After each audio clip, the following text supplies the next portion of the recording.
उसकी वीडियोस में एनर्जी थी, कॉन्फिडेंस था और एक छुपी हुई मासूमियत भी। लेकिन उसके प्रोफाइल के पीछे एक और दुनिया थी जहां जेलसी, हसद और वायलेंस था। ये कहानी सिर्फ एक कत्ल की नहीं है, ये कहानी एक बेहया वायरल कल्चर की, बेपरवाह डिजिटल आज़ादी की और उस सोसाइटी की जो सिर्फ तमाशा देखने आती है लेकिन रोकती नहीं। सना के साथ भी यही हुआ। एक फैन जो खुद को लवर समझने लगा, उसने टिकटॉक के ज़रिए उसके ज़िंदगी में झांकने की चोरी की और फिर उसकी ज़िंदगी को चुरा लिया।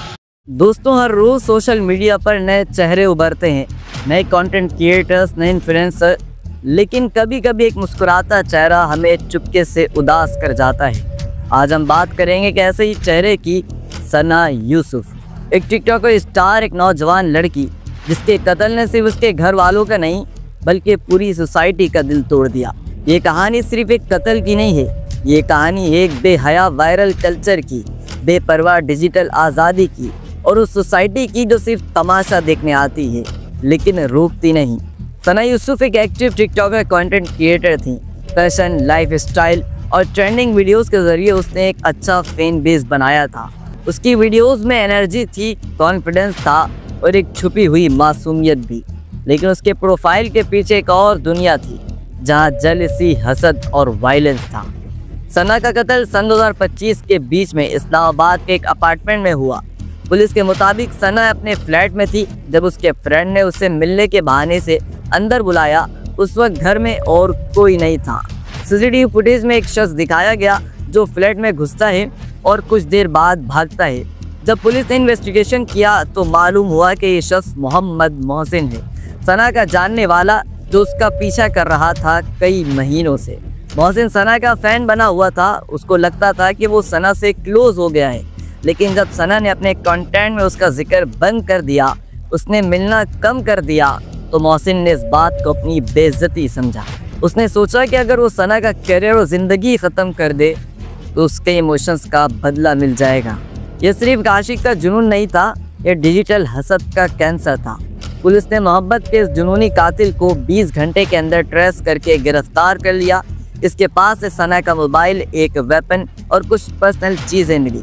मोहसिन ने अपनी कन्फेशन में करार दिया कि हाँ, उसने सना का कत्ल किया। उसने उसको उसके फ्लैट में वेपन से कत्ल किया, सिर्फ इसलिए कि वो उससे दूर रह रही थी। दोस्तों, टिकटॉक एक प्लेटफॉर्म है, एक स्टेज है जहाँ कोई भी अपनी आवाज़ बन सकता है। लेकिन जब इस प्लेटफॉर्म का इस्तेमाल सिर्फ अटेंशन, फेम और लाइक्स के लिए होने लगे तो वहाँ एक नया जहर पैदा होता है, फेम का जुनून। सना यूसुफ जैसे हज़ारों लोग टिकटॉक पर अपना हुनर दिखाते हैं, मगर एक नया सिलसिला शुरू हो चुका है जहाँ पर वीडियोस पे हज़ारों अनजान लोग कमेंट करते हैं, डीएम्स भेजते हैं और कुछ तो इतने ऑब्सेंट हो चुके हैं कि वो रियलिटी और सोशल मीडिया में फ़र्क भी भूल चुके हैं। सना के साथ भी यही हुआ। एक फैन जो खुद को लवर समझने लगा, उसने टिकटॉक के ज़रिए उसके ज़िंदगी में झांकने की चोरी की और फिर उसकी ज़िंदगी को चुरा लिया। सना का कत्ल एक इंसिडेंट नहीं, एक अलार्म बेल है कि हमें अपनी डिजिटल दुनिया को इतना ओपन कर दिया है कि कोई भी किसी की पर्सनल लाइफ में घुस जाए। क्या फेम के लिए हम हर चीज़ पोस्ट करना ज़रूरी समझते हैं? क्या हमें हर वक्त अपनी चीज़ों को दिखाना ज़रूरी है? ये सवाल हर क्रिएटर को, हर व्यूअर को और हर माँ बाप को सोचना चाहिए। टिकटॉक, इंस्टाग्राम, यूट्यूब सिर्फ प्लेटफॉर्म नहीं, उनका इस्तेमाल आपके हाथ में है। अगर आप सोच समझ कर इस्तेमाल करें तो ये आपको नाम देंगे, लेकिन अगर आप बेपरवाही से इस जंगल में चले गए तो कब कौन स्टॉकलर बनकर आपकी ज़िंदगी एंड कर दे, कोई नहीं कह सकता। ये कत्ल हमें ये सिखाता है कि हर चीज़ ऑनलाइन शेयर मत करो। हर स्माइली भेजने वाला दोस्त नहीं होता। फेम के लिए अपने आप को खुद पर ना छोड़ो। आंखों का प्यार कभी कभी छुरी बन जाता है। दोस्तों, सना यूसुफ चली गई, उसकी वीडियोस अब सिर्फ यादें हैं, लेकिन एक गैरतमंद इंसान और मुसलमान होने के नाते हमारा फ़र्ज़ बनता है कि हम उसके वालिदैन से ये अपील करें कि उसके अकाउंट को डिलीट कर दिया जाए। अगर उसके वालिदैन उसका अकाउंट डिलीट नहीं करते तो फिर हमारा फ़र्ज़ बनता है कि हम इसके अकाउंट को रिपोर्ट करें एंड ब्लॉक करें। अब सवाल उठता है कि इससे क्या होगा?